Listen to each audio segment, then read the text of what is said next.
la super pêche, parce que moi j'ai vraiment la super pêche. En ce moment, je me sens comme une petite brebis au milieu d'un champ, galopant au gré du vent.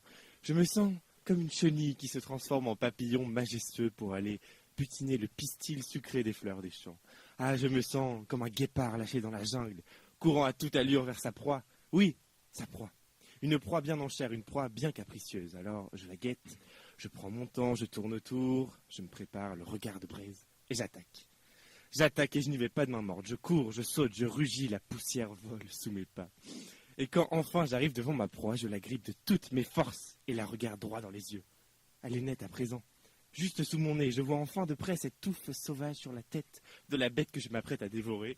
Je vois également sa face bien plus pigmentée que le reste de son corps. Vous voyez quelle est ma proie ? Non, pas vraiment. Une biche peut-être.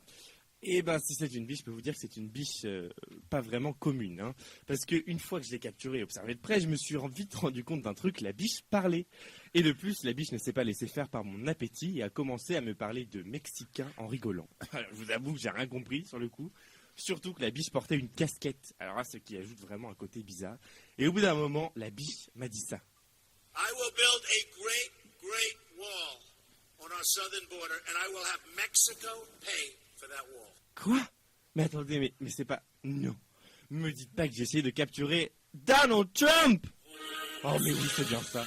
La peau bien plus pigmentée que le corps, les cheveux aussi bien coiffés qu'un ragondin en sortant de l'eau, mais c'était évident. C'était le redoutable Donald, président des États-Unis. Oh, dire que j'ai essayé de capturer un président américain, non mais où avais-je la tête ? Que ferait-on sans Donald Trump ? Alors, à l'occasion de son investiture à la Maison-Blanche aujourd'hui, je me suis dit que vivre avec Donald, c'est l'assurance d'un meilleur quotidien.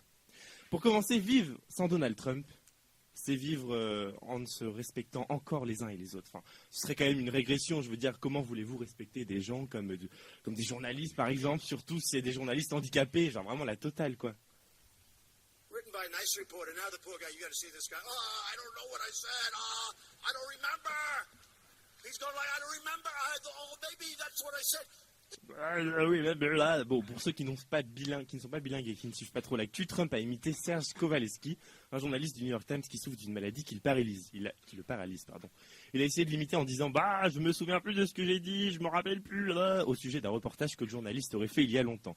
Tout cela en agitant ses mains d'une manière vive et incontrôlée, les yeux levés au ciel.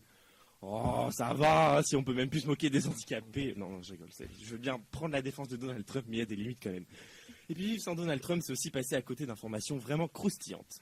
Croustillantes ou plutôt liquides, hein, des nouvelles qui coulent bien en fait. En fait, je ne sais pas si vous avez entendu dernièrement, mais il paraît que notre nouveau président américain aurait fait une Golden Shower au Ritz-Carlton de Moscou en 2013. Une quoi ? Une Golden Shower, mon cher Clément. Aussi appelé londinisme, c'est une pratique sexuelle qui consiste à uriner sur son partenaire ou à se faire uriner dessus, aussi connue en argot sous les termes water sports ou urine play. Et figurez-vous que lorsque l'info a été révélée, elle est devenue en quelques heures le hashtag le plus recherché sur Twitter. Et ce n'est pas tout. La Golden Shower a également été évoquée dans des débats télévisés et même au podium d'une conférence de presse retransmise dans le monde entier. Ah, sacré Donald. Hein. Ah, ça fait quand même du bien un président comme ça. Et puis, ça change de tous ces présidents à l'image parfaite, au discours parfait, à la femme parfaite. Hein. Maintenant, on aura un bourrin et une potiche pour occuper la Maison Blanche. Moi, je trouve que c'est quand même pas mal. Un gorille et une menthe pas très religieuse, ça me donnerait presque envie de me remettre à la chasse tout ça. Mais bon, pour l'heure, je ferais mieux d'aller me trouver une autre proie, car on me dit dans l'oreillette que Donald Trump a pris ses fonctions pour de vrai et que c'est plus de la rigolade cette histoire de président.